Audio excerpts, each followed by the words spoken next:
에스겔 47장 1절부터 12절 말씀입니다. 그가 나를 데리고 다시 성전 문으로 갔는데 보니 성전 전면이 동쪽을 향하여 있었는데 문 지방 밑에서 물이 솟아나와 동쪽으로 흐르다가 성전의 오른쪽에서 밑으로 흘러내려가서 제단의 남쪽으로 지나갔다. 또 그가 나를 데리고 북쪽 문을 지나서 바깥으로 나와 밤을 돌아서 동쪽으로 난 문에 이르렀는데 보니 그 물이 동쪽 문의 오른쪽에서 솟아나오고 있었다. 그가 줄자를 가지고 동쪽으로 재면서 가다가 천자가 되는 곳에 이르러 나더러 물을 건너 보라고 하기에 건너보니 물이 발목에까지 올라왔다. 그가 또 재면서 가다가 천자가 되는 곳에 이르러 나더러 물을 건너보라고 하기에 건너보니 물이 무릎까지 올라왔다. 그가 또 재면서 가다가 천자가 되는 곳에 이르러 나더러 물을 건너보라고 하기에 건너보니 물이 허리까지 올라왔다. 그가 또 재면서 가다가 천자가 되는 곳에 이르렀는데 거기에서는 물이 내가 건널 수 없는 강이 되었다. 물이 불어서 헤엄을 쳐서나 건널까 걸어서 건널 수 있는 물은 아니었다. 그가 나에게 말하였다. 사람아, 내가 이것을 자세히 보았느냐? 그런 다음에 그가 나를 강가로 다시 올라오게 하였다. 내가 돌아올 때에는 보니 이미 강의 양쪽 언덕에 많은 나무가 있었다. 그가 나에게 일러어 주었다. 이 물은 동쪽 지역으로 흘러가서 아라바로 내려갔다가 바다로 들어갈 것이다. 이 물이 바다로 흘러 들어가면 죽은 물이 살아날 것이다. 이 강물이 흘러가는 모든 곳에서는 온갖 생물이 번성하며 살게 될 것이다. 이 물이 사이로 흘러 들어가면 그 물도 깨끗하게 고쳐질 것이므로 그곳에도 아주 많은 물고기가 살게 될 것이다. 강물이 흘러가는 곳이면 어디에서나 모든 것이 살 것이다. 그때에는 어부들이 고기를 잡느라고 강가에 늘 설 것이다. 어부들이 엔게디에부터 에네글라임에 이르기까지 어디서나 그물을 칠 것이다. 물고기의 종류도 지중해에 사는 물고기 종류와 똑같이 아주 많아질 것이다. 그러나 사해의 진펄과 개펄은 깨끗하게 고쳐지지 않고 계속 소금에 절어 있을 것이다. 그 강가에는 이쪽이나 저쪽 언덕에 똑같이 온갖 종류의 먹을 과일 나무가 자라고 그 모든 잎도 시들지 않고 그 열매도 끊이지 않을 것이다. 나무들은 달마다 새로운 열매를 맺을 것인데 그것은 그 강물이 성소에서부터 흘러나오기 때문이다. 그 과일은 사람들이 먹고 그 잎은 약재로 쓸 것이다. 이는 하나님의 말씀입니다. 아멘. 우리가 3월은 하나님이 붙드신다라는 주제를 가지고 신유의 영역에서 말씀을 전하겠습니다. 하나님의 자녀는 사랑을 누구한테 공급받을까요? 당연히 하나님께 사랑을 공급받아야 합니다. 근데 하나님께서는 사랑뿐만 아니라 이 지혜와 능력을 주십니다. 그 지혜와 능력을 공급받아서 삶의 균형을 이루어가며 하나님의 형상을 회복하는 것이 바로 성결한 삶이고 신유의 은총인 것입니다. 그래서 우리는 하나님의 형상을 회복해야 한다는 것이에요. 하나님의 형상은 단순히 그냥 생김새가 아니라 하나님의 성품입니다. 하나님의 사랑이고요. 하나님의 말씀이고요. 그 말씀을 통해 세상을 바라보는 그 눈을 회복해야 하는 것입니다. 바로 그게 신유인 것입니다. 제가 이제 아까 말했지만은 필리핀의 오리엘 목사님이 이번 컨퍼런스에서 저에게 정말 이렇게 땅 꽂히는 예시를 하나 들어주셔서 제가 나누고자 합니다. 휴대폰 갖고 계시죠? 휴대폰이 있고요. 옆에 충전기가 있습니다. 자, 휴대폰을 충전기에 가까이 대면은 무슨 일이 일어날까요? 아무 일 일어나지 않습니다. 그죠? 휴대폰을 충전기에 아무리 붙이고 뗀다 해도 아무 일 일어나지 않습니다. 왜 일어나지 않을까요? 왜 충전이 되지 않을까요? 충전기와 스마트폰이 케이블로 연결되어 있지 않기 때문입니다. 이처럼 하나님과 우리가 이 케이블처럼 연결이 될 때 우리 안에 회복이 일어나는 것이고 하나님의 사랑이, 하나님의 능력이 우리 안에 들어와서 솟구치게 되는 것입니다. 그래서 영적 회복이든 육체적 회복이든 하나님과 연결이 되어야지만 회복의 역사가 일어나는 것입니다. 이 사건을 잘 보여주는 것이 바로 오늘 본문입니다. 자, 오늘 말씀 보면은 뭐가 제일 많이 나옵니까? 말씀 다 읽으셨죠? 강물이 나옵니다. 강물. 성전에서 물이, 그 성전 문턱에서, 문지방에서 물이 솟구쳐 나온다 시작합니다. 그래서 그 물이 흐르는 곳마다 모든 것이 다 살아난다고 본문은 설명하고 있습니다. 이게 뭘까요? 바로 하나님으로부터 흘러나오는 생명인 겁니다. 생명수인 겁니다. 자, 우리가 많이 알다시피 로마서 6장 12절에 뭐라고 했습니까? 죄의 삭은 죽음이요 하나님의 선물은 우리 주 예수 그리스도 안에서 누리는 영원한 생명으로가 있습니다. 예수님 말씀하시죠. 나는 생명이다. 나는 생명수다고 말씀하십니다. 그 물을 말씀하실 때 바로 이것인 거예요. 사랑하는 여러분, 인간은 죄 때문에 죽을 수밖에 없었습니다. 그저 육신이 죽으면서 다 죽는 거였어요. 하지만 하나님께서 우리에게 예수 그리스도를 보내주심으로 우리가 예수 안에서 영원한 생명을 누리는 존재가 될 수 있도록 주님께서 주셨습니다. 이것이 바로 복음입니다. 이것이 바로 회복입니다. 이것이 바로 그리스도의 삶이라는 겁니다. 어떤 삶입니까? 회복되는 삶을 말하는 겁니다. 영생을 누리는 그 회복의 역사가 있는 사람이 바로 그리스도인의 삶이라는 것입니다. 왜 그럴까요? 예수님 한 분만으로, 예수님 한 분을 통해서 많은 사람들이 생명을 얻게 된 것처럼 한 사람이 영적으로 회복되어지고 영적으로 깨어있을 때 전체를 바꿀 수 있기 때문입니다. 제가 예전에 말한 적이 있었는데, 제가 대학생 시절에 예비군 훈련장에서 아주 흥미로운 사건을 목격한 적이 있습니다.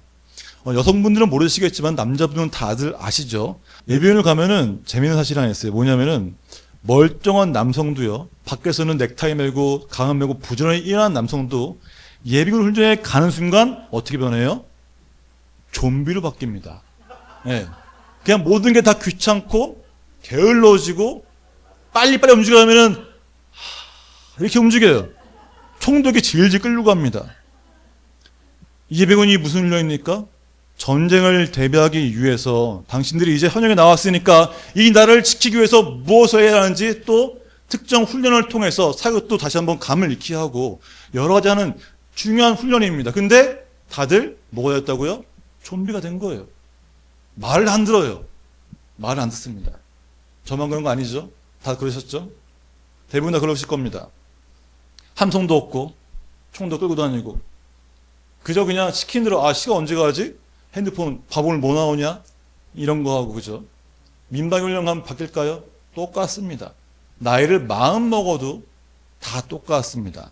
그런데 그 중에서 영재라는 친구가 이 교관의 말에 순종하여서 혼자 이야! 함성도 지르고 빈총 들고서 땅이야! 빵이야! 빵이야! 하면서 가는 겁니다. 처음에 그 사람들이 다 그랬어요. 쟤 뭐야? 쟤 왜 저래? 근데 그 한 명이 동참하고 또 한 명이 동참하고 동참하니까 하나둘씩 다 적극적으로 참여하면서 훈련장 분위기가 완전히 바뀐 겁니다. 그 한 명 때문에 많은 애들이 다들 그냥 빵야 빵야 빵야 이러면서 총 들고 뛰는 겁니다. 왜요? 그 한 명 때문에. 그 한 명이 변화시킨 겁니다.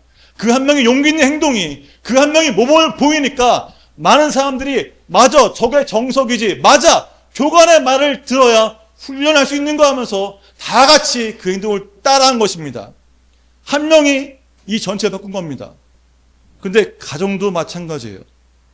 한 명의 기분이 나쁘면 어떨까요? 예를 들어볼까요? 자, 남성분들, 우리 다 안에 분노가 있잖아요. 회사에서, 밖에서 운전하다가 나쁜 일이 생겼어요. 분이 풀리질 않아요. 집에 가서 분을 이러고 있습니다. 그러면은 옆에 아내가 어떻게 할까요? 오고 이럴까요? 아니죠. 또 뭐 때문에 가야 돼? 뭐 별것도 아닌데 그럼 어때요? 그 분 때문에 또 안에서 싸움이 납니다. 또 그게 아니더라도 한 명이 분을 내고 있으면 어때요? 아이들이 눈치를 봅니다. 아내가 눈치를 봅니다. 아빠가 눈치를 봅니다. 오늘 왜 저기 합이지? 무슨 일인가? 괜히 덧대었다가 욕먹는 거 아니야? 그럼 점점 그 분위기가 적막해지고 조용해지고 아무 말도 할 수 없는 그런 상황이 된다는 겁니다. 그렇기 때문에 우리는 이 가정 가운데 흐름을 만들어야 합니다.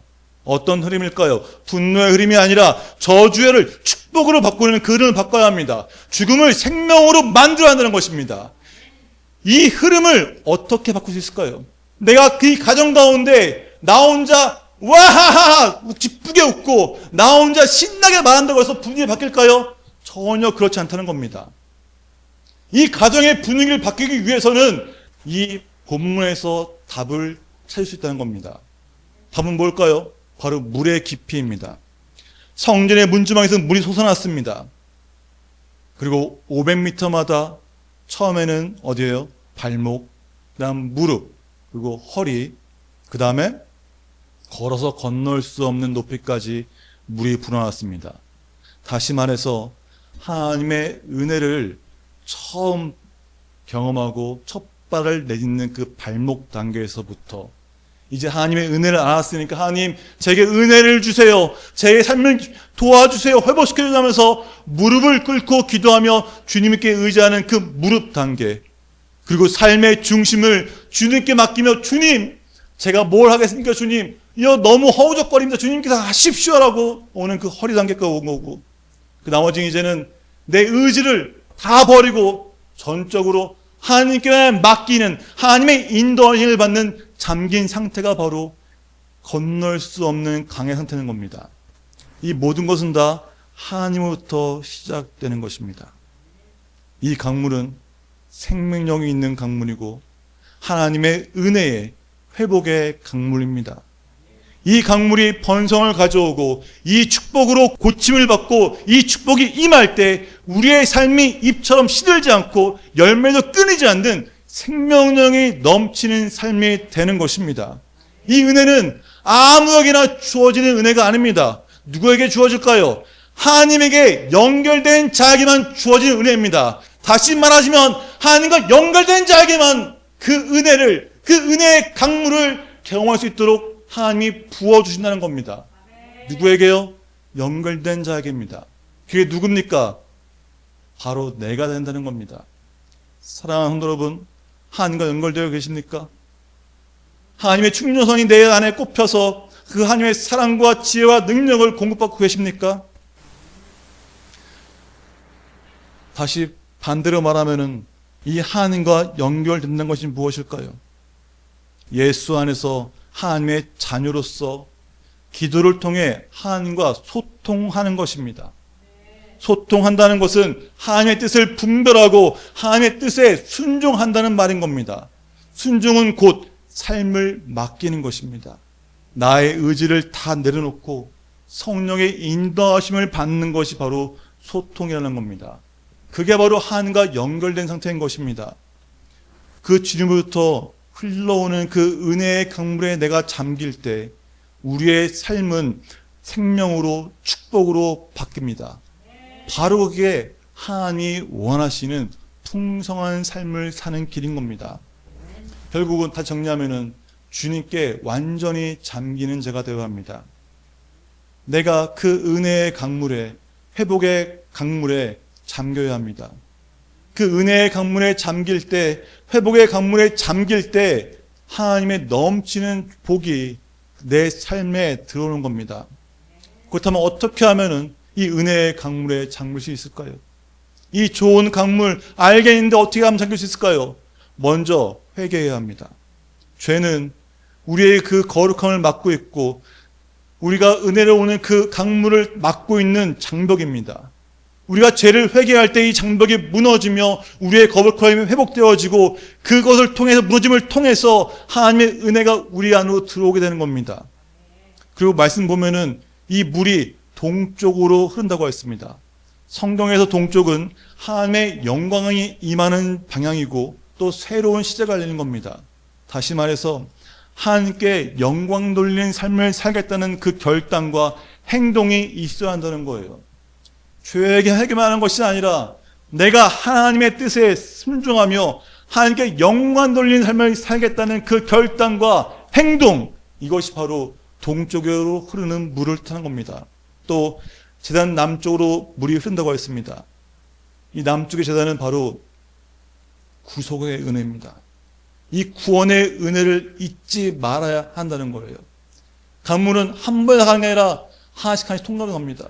죄를 먼저 회개하고 하나님께 영광 돌리는 삶을 살며 구원의 은혜를 잊지 말라.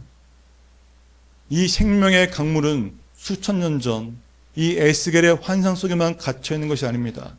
지금 이 시간 하나님과 소통하는 그 성도님의 무릎, 그 기도 위에 임하는 것입니다. 내 삶의 자리에서 하나님과 소통을 시작할 때 하나님께부터 주어지는 그 은혜의 강물, 회복의 강물을 경험하시길 주님을 축복합니다. 자, 말씀을 정리하겠습니다.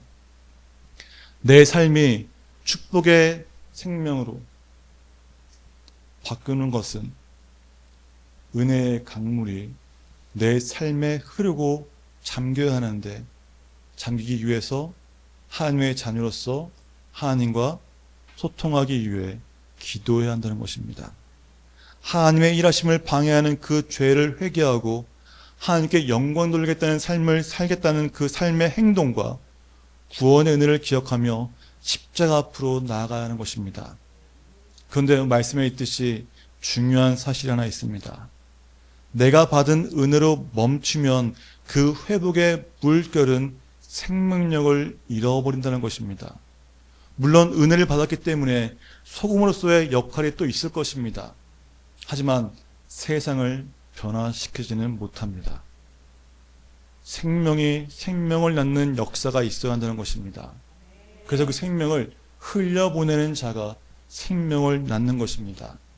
이 생명의 강물, 회복의 강물이 닿는 곳에, 그곳에 임하는 곳에 저주가 끊어지고 고통이 사라지며 질병이 낫고 치유의 역사가 일어나는 것입니다. 우리는 그 생명의 강물을 어떻게 흘려보내야 할까요? 한번 생각해 봅시다. 어떻게 하면 내 안에 있는 그 생명의 강물, 이 회복의 강물을 흘려보낼 수 있을까요? 방법은 간단합니다. 하나님의 살아계심을 우리가 기도하는 그 세 명에게 전하면 되는 겁니다. 내 삶을 통해 하나님을 증거하면 되는 것입니다. 그래서 우리는 이를 위해서 날마다 기도의 자단을 쌓아야 합니다. 기도 외에는 사탄의 권세를 이기시는 방법은 결코 없습니다. 기도로 먼저 이 사단의 권세를 뿌리 뽑고 복음을 전하여서 하나님이 주시는 그 회복의 강물을 흘려보내 생명을 낳는 자가 되어야 합니다. 내 가정과 내 일터를 이 생명의 강물로 채우고 변화시켜야 합니다. 바꿉시다. 나를 통해서 흘러가는 그 생명의 회복의 역사를 통해서 그 상황을 바꿔야 합니다. 내 가정과 내 일터를 바꿉시다. 하나님께서 이 일을 위해서 이미 계획하시고 준비하셨으며 우리를 세우셨습니다. 이미 하나님으로부터 그 회복의 강물이 흐르기 시작했습니다. 그래서 우리는 믿음으로 그걸 취하면 되는 거예요. 그 강물에서 발목에 잠긴다고 해서 와 물이다 기뻐하는 것이 아니라 그 은혜에 젖어서 기도로 하고 또 주님께 내 모든 걸 위탁하며 잠길 때까지 주의 말씀에 순종하는 자가 되어야 하는 것입니다. 말씀 한 구절 읽고서 함께 찬양하겠습니다. 시편 37편 23절부터 26절 말씀 함께 읽겠습니다. 우리가 걷는 길이 주님께서 기뻐하시는 길이면 우리가 발걸음을 주께서 기뻐하시고 어쩌다 비틀거려도 주님께서 우리의 손을 잡아주시니 넘어지지 않는다. 나는 젊어서나 늙어서나 의인이 버림받는 것과 그의 자손이 구걸하는 것을 보지 못하였다. 그런 사람은 언제나 은혜를 베풀고 구워주면서 살아가니 그의 자손은 큰 복을 받는다. 아멘. 이처럼 하나님께서 기뻐하시는 길을 걷는 자를 하나님께서 보호하시며 힘주십니다. 하나님이 지켜주십니다. 복주십니다. 하나님의 일을 기쁨으로 감당하는 주의 자녀가 되어서 이 생명의 강물, 회복의 강물을 전하여서 생명을 낳는 복된 성도 되시기를 주님을 축복합니다. 찬양하며 나가겠습니다.